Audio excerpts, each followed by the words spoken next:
Chad Bianco did a little podcast. And it looks like he's sitting on a horse in the podcast. As you guys can see here. Is he sitting on a horse? What's he? Oh, it's a bale of hay.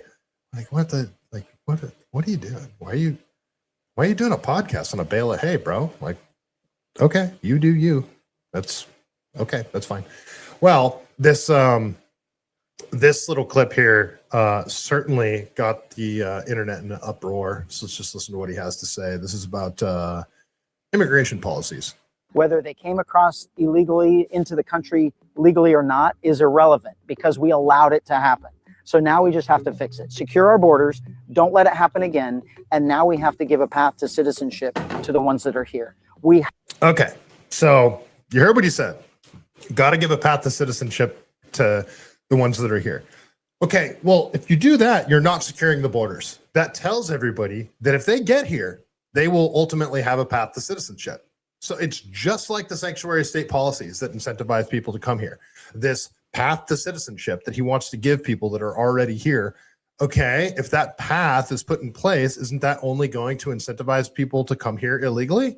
Like, this isn't a plan. What are you talking about? Have to create a way for them to become U.S. citizens and productive, make their families great. If they truly did come here to make their lives and their families' lives better, we have to get to a position where we allow that to happen. Do we though? Do we? Or should they be deported? I mean, they came here illegally. I get making the process easier in terms of becoming a United States citizen. That's one thing, but that needs to be done at the federal level. We can't reward people that came here illegally. And it's not that I don't have sympathy for people that came here illegally. There are genuinely good people that came here for more opportunity, and I can empathize with that. But it doesn't mean that you just say, okay, you know what, we're going to make you a citizen. There has to be not a path to citizenship that people came here legally. There has to be a path to citizenship for people that want to come here and go through it the right way. The thing is, when it is a difficult, long process, you get the people that really want to come here for good, legitimate reasons, that want to come here and build something. You get the good type of immigration. I'm not saying that everybody that came here illegally is bad. That's not what I'm saying. But there is a process that's difficult to go through and time consuming to go through. It incentivizes the right kind of people that you want coming here to the land of opportunity, that kind of thing, not just, and when you have a wide open border, sanctuary state, free healthcare for everybody type system, like, you're inherently going to get drug traffickers and human traffickers exploiting that, which is what you see here in California. Keep going. As the governor of California, we will fight for path to citizenship, and I will use my influence as the greatest state and the biggest state in the country on the president and on Congress, That sounds like you sound like a California Democrat there. So apparently the backlash was so great on this that he decided to come out and make a follow-up video. And he was like, you guys, I'm just kidding. I didn't mean that. I didn't mean what I just said in that video that you just watched. So let's hear his response to all the internet uproar. Hello, California. Riverside County Sheriff Chad Bianco and your next governor. Election silly season is definitely in full swing. The newest attacks on me are about immigration. Let me make this short, sweet, and to the point. I am completely against amnesty. California's sanctuary state policy must be abolished. It is harming our communities.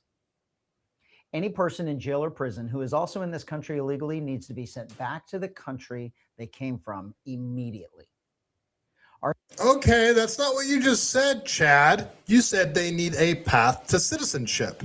Which one is it? Like, you guys just heard what he just said. Like, let me rewind that.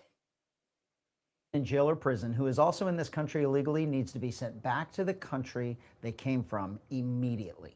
Oh, okay. So he's talking about people that broke the law. What about the other ones, Chad? And isn't it breaking the law when you come here illegally?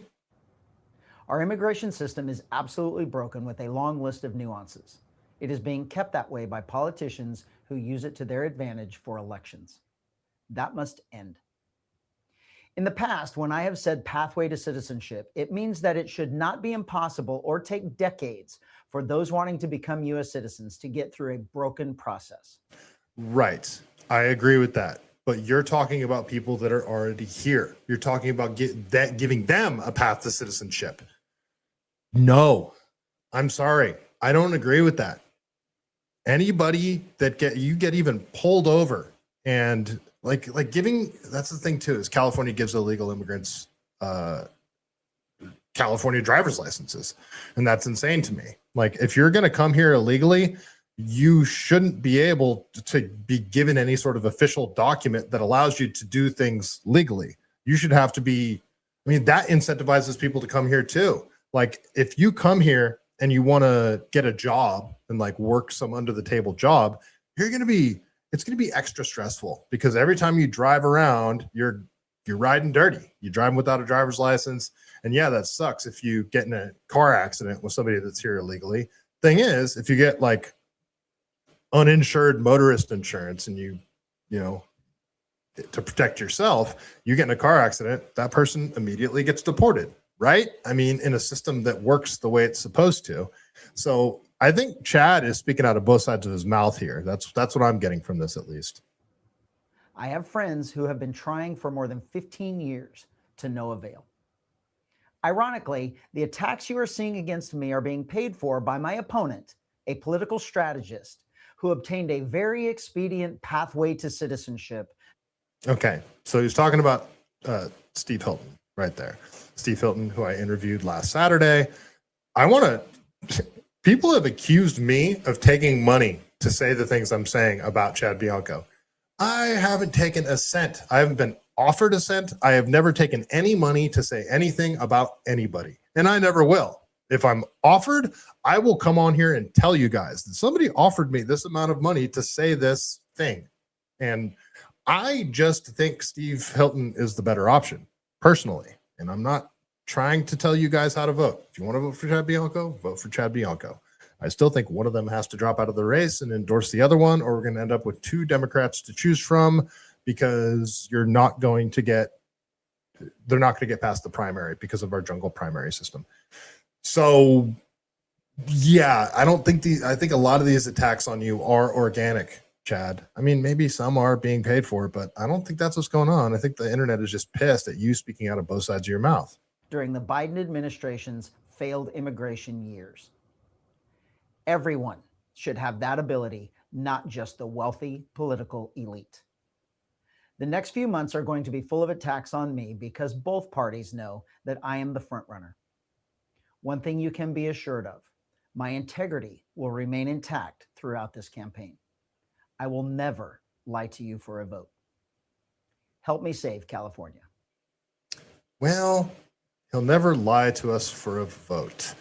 Well, if you guys watched my interview with Van Miller, he sort of lied to us after that Trump Coachella rally when he said that he caught the third would-be Trump assassin, when it was actually a Trump supporter that was here in town doing an investigation into shady ballot stuff that was going on. And he got offered a ticket to go to the rally. And he told officers, was like, yeah, I got firearms with me. I'm here from Nevada, so they're in my trunk. Do you guys want to like watch my car, hold the firearms? Like, how do you guys want to do this? They detained him, took him in. Secret Service came there, didn't even question him or anything because they saw. But Chad did this big giant press conference saying, we stopped the third would-be Trump assassin, and tried to railroad this guy and ruin his reputation for his own political agenda. So that's the primary reason why I will not vote for Chad Bianco. The bending the knee thing for BLM, he's actually lying about that too. He's saying that he's praying. And if you watch the video, he wasn't. He bent the knee, forced all his other officers to bend the knee. And it wasn't because they were praying. It was because he was trying to stop like any sort of riots or anything going on. It's like, dude, like, no, that's a bitch move. But you know, that's neither here nor there. So yeah, that's going on with Chad Bianco.